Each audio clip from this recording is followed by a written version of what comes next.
기간에도 이렇게 예배 자리에 같이 오셔서 감사합니다. 행복한 가정과 은혜가 넘치는 그런 복된 가정으로 세워가시기를 주의 이름으로 축원합니다. 지난주에 제가 큐티 본문을 묵상하면서 아주 귀한 아이디어 하나를 발견을 했습니다. 그래서 주일날 한 번 더 우리 성도님들과 나누어야 되겠다 생각을 했습니다. 지난주에 저에게 인상적으로 와닿았던 단어가 능력이라는 단어였습니다. 능력이란 말 그대로 뭔가를 행할 수 있는 힘, 무언가를 할 수 있는 힘, 그걸 말하는데 신앙생활을 하면서도 참 능력이라는 말을 많이 듣죠. 능력.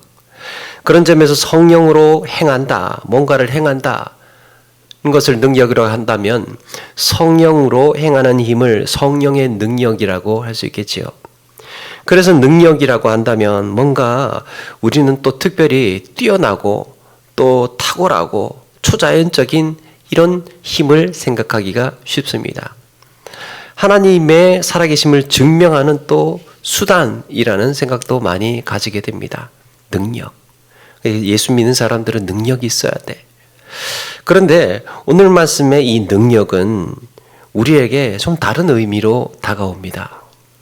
과연 우리에게 있어서 능력이란 무엇이며 우리는 이런 능력을 어떻게 이해하고 있을까? 예수 믿는 사람으로서 능력 어떻게 이해하고 있을까? 나는 성도로서 성경에서 가르치는 이런 능력을 행하며 살아가고 있는 걸까? 오늘 말씀에 고린도 교인들은 참 능력이 많은 자들이었습니다.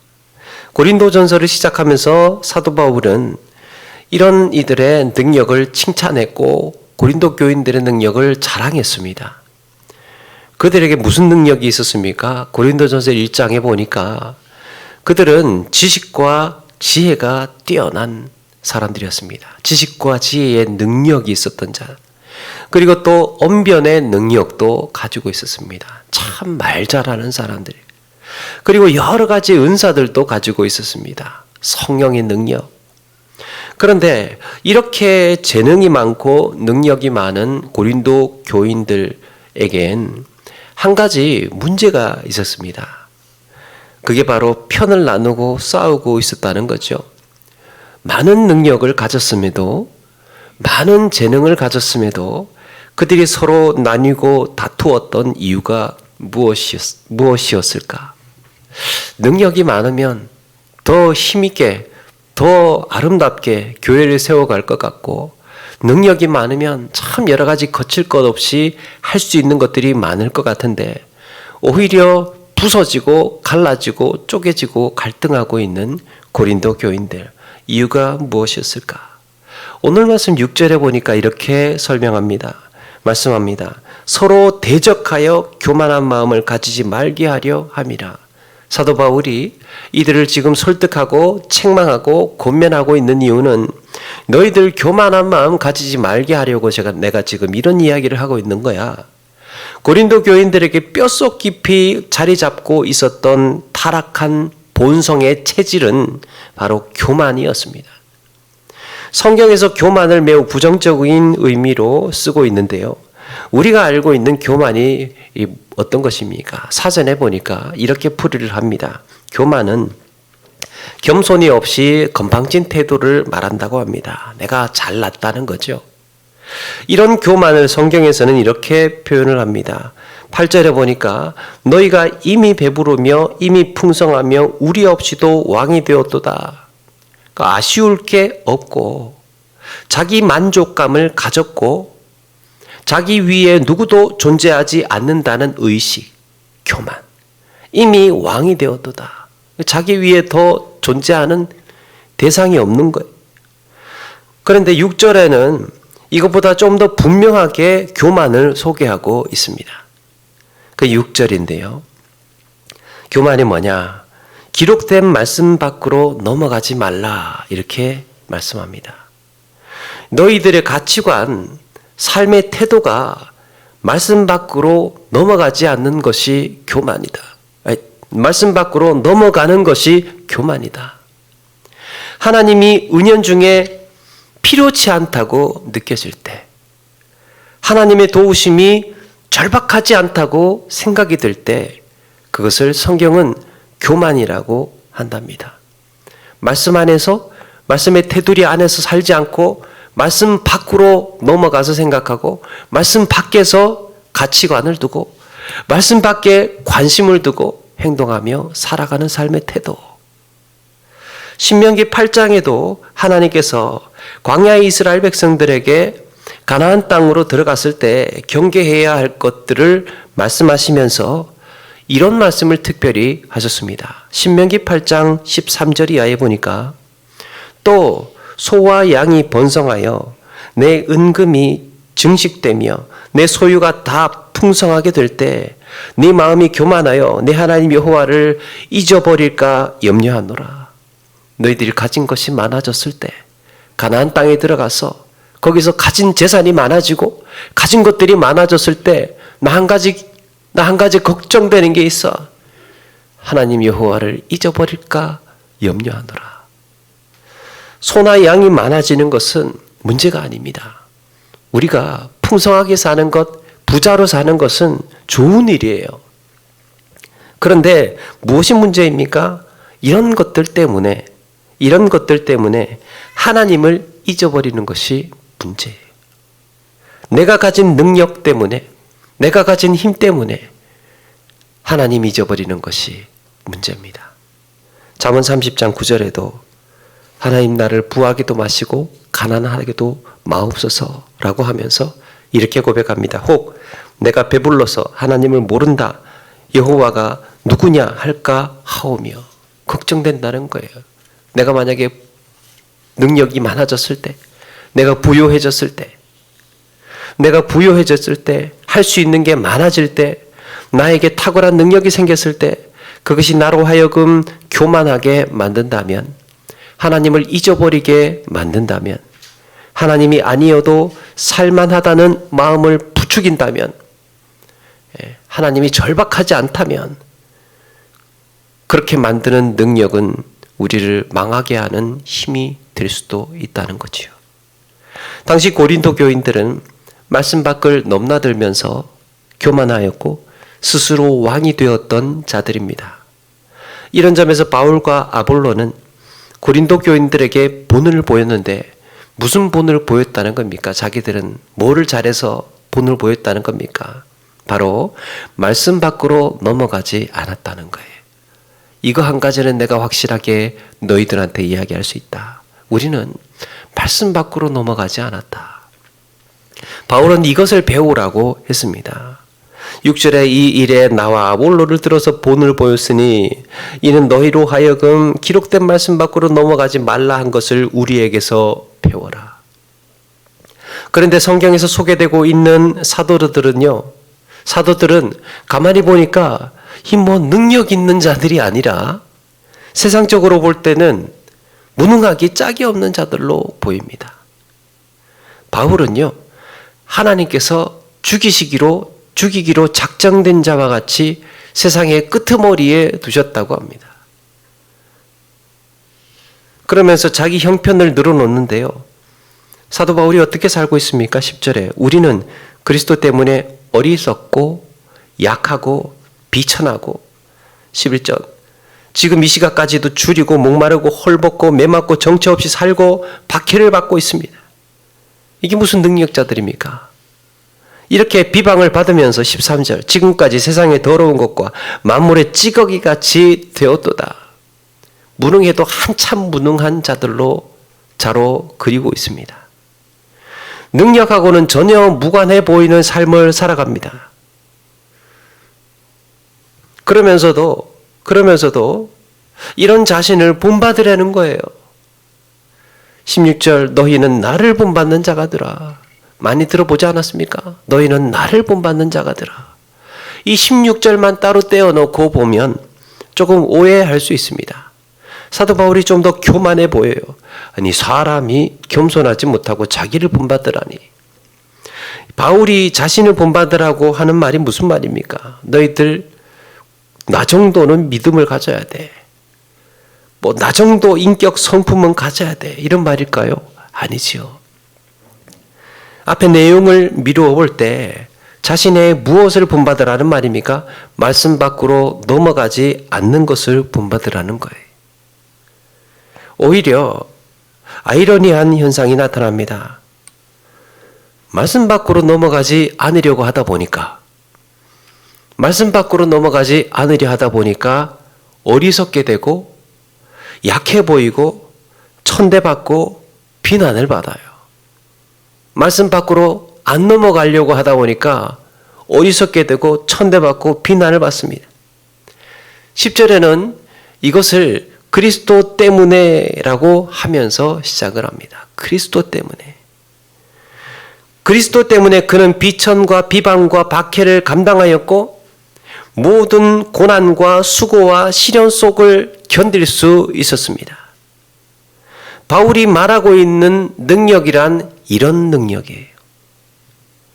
우리가 알던 능력이 무엇입니까? 우리가 알고 있는 그리스도의 능력, 또 신앙생활을 하면서 참 받고 싶어하는 능력, 이런 것들은 무엇입니까?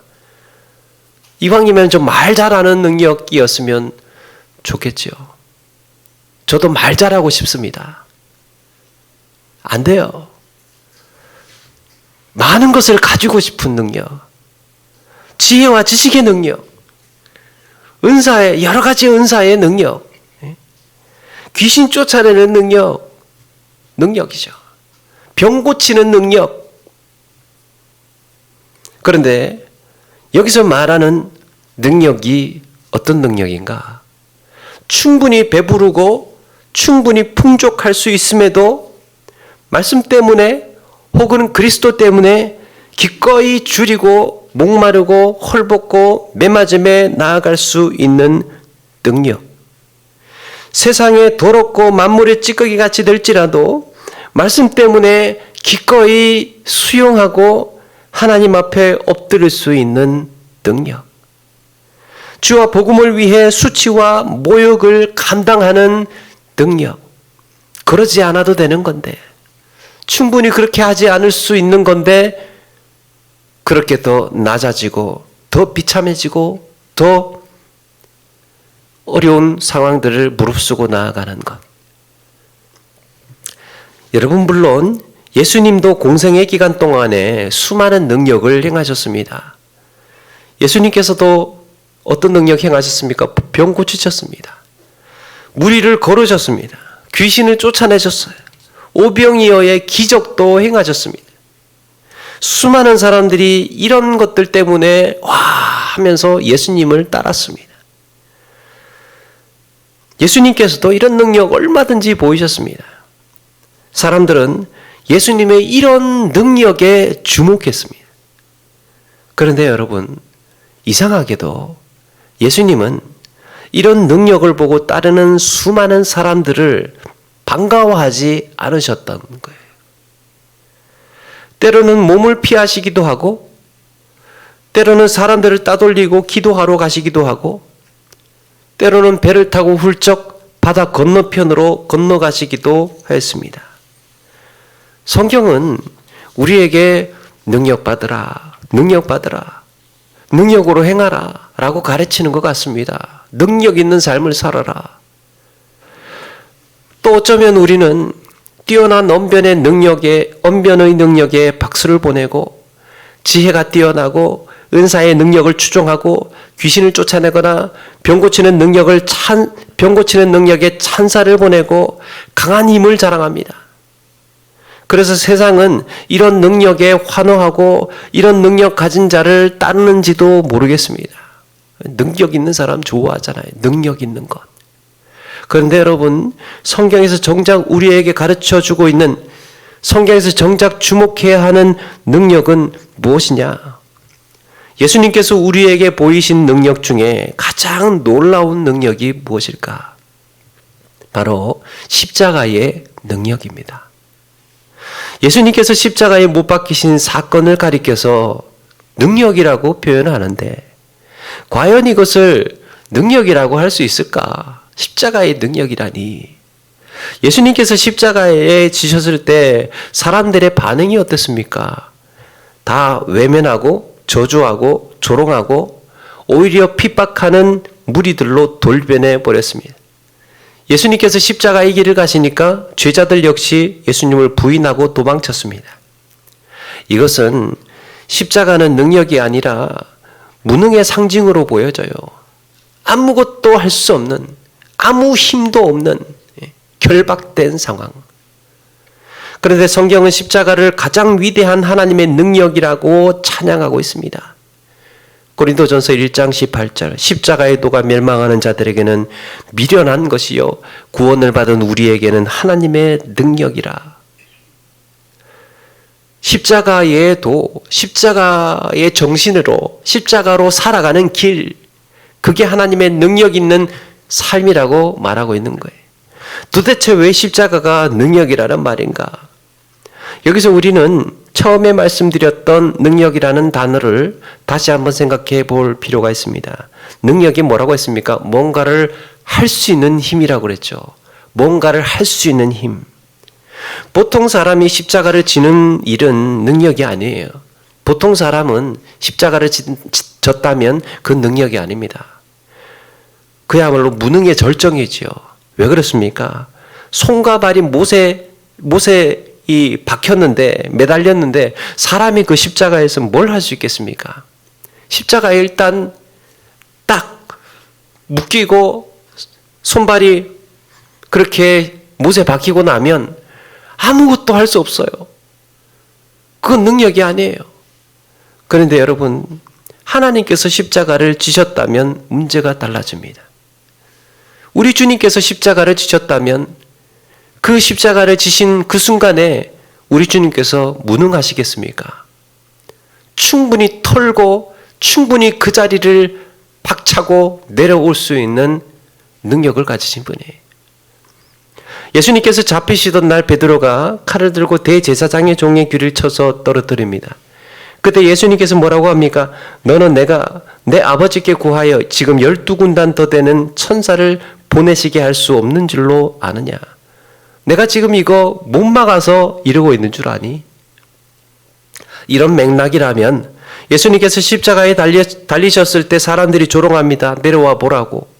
그렇게 사람들 많이 구했으면서 너는 왜 못 내려오냐? 못 내려와도 바보다 하면서 야유를 보냈겠죠.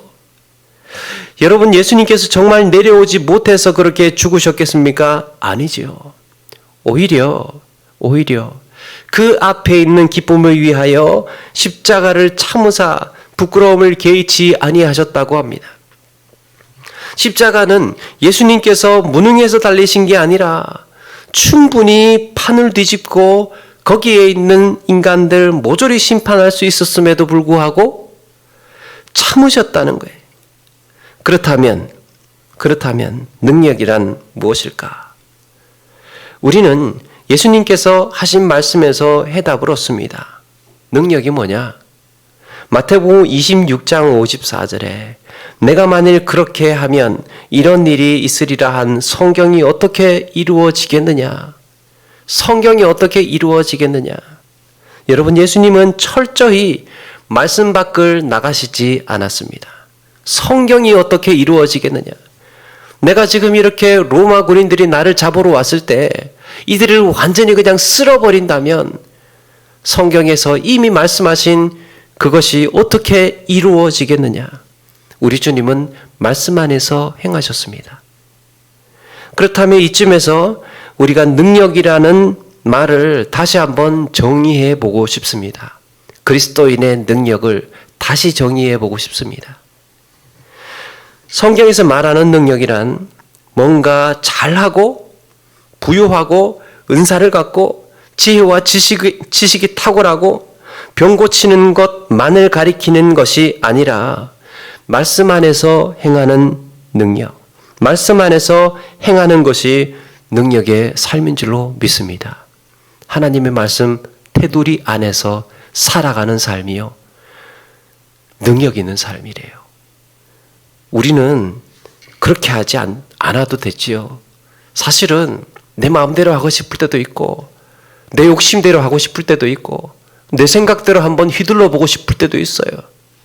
그런데 그것도 능력이라면 능력이 있겠지만 우리 믿음의 삶에서, 신앙의 삶에서 능력이란 그렇게 할 수 있음에도 불구하고 말씀 안에서 내가 순종하고 그 안에서 복종하고 그 안에서 행동하는 것.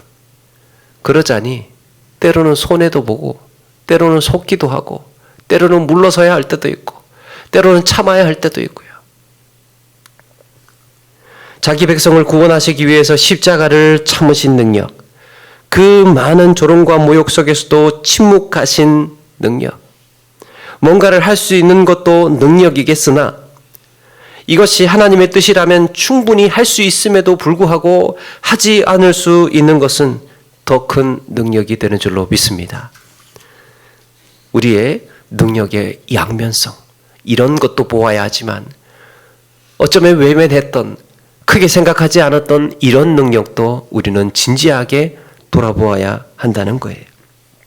따라서 능력이란 초자연적인 일을 할 수 있느냐 없느냐의 문제가 아니라, 초자연적인 일을 할 수 있나 없나의 문제가 아니라 어떤 형편과 처지 속에서도 하나님의 말씀 안에서 하나님의 뜻대로 행할 수 있느냐의 문제입니다. 이래도 하나님의 뜻대로 행할 수 있어. 이런 상황에서도, 이런 처지에서도, 이런 형편에서도 말씀 안에서 네가 살아갈 수 있느냐. 그렇게 살아갈 수 있다면 그게 그리스도인의 능력이다 가르쳐주고 있습니다. 예수님에게 있어서 십자가는 너무나 간단하게 벗어날 수 있는 사형 틀이었습니다. 예수님은 어떤 순간에라도 얼마든지 마음만 먹으면 그 자리를 박차고 그 자리를 벗어날 수 있는 분이었습니다. 그런데 그렇게 한다면 성경이 어떻게 이루어지겠느냐? 이미 말씀하신 그 성경이 어떻게 이루어지겠느냐? 우리 주님은 말씀 안에서 살았습니다. 그러나 하나님의 뜻을 행하기 위해서 그렇게 참으셨던 거죠. 예수님을 단순하게 능력자로만 본다면, 예수님을 능력자로만 생각을 한다면 뭐든지 할 수 있는 분이지요. 그런데 말씀 안에서 행하시기 위해서 철저히 무능한 자가 되셨습니다. 능력이 있는 자가 하나님의 말씀 안에서 행하기 위해서 무능한 자가 되었다 하는 것도 능력 아닙니까? 사도 바울은 바로 이 십자가의 능력을 깨달았습니다. 바울은 이 비밀을 깨달았습니다. 성경은 우리에게 이런 점에서 십자가의 길을 가라고 말씀합니다. 마땅히 권리를 주장해야 하는 상황에도 하지 않을 수 있는 힘, 충분히 힘을 과시하고 지혜를 자랑할 수 있으나 그거 하지 않을 수 있는 힘, 자신이 가진 것으로 상대방을 압도하고 업신여길 수 있으나 때로는 물러서고 배려하고 양보할 수 있는 힘. 우리 주님은 나는 마음이 온유하고 겸손하니 나의 멍에를 메고 내게 배우라 하셨습니다.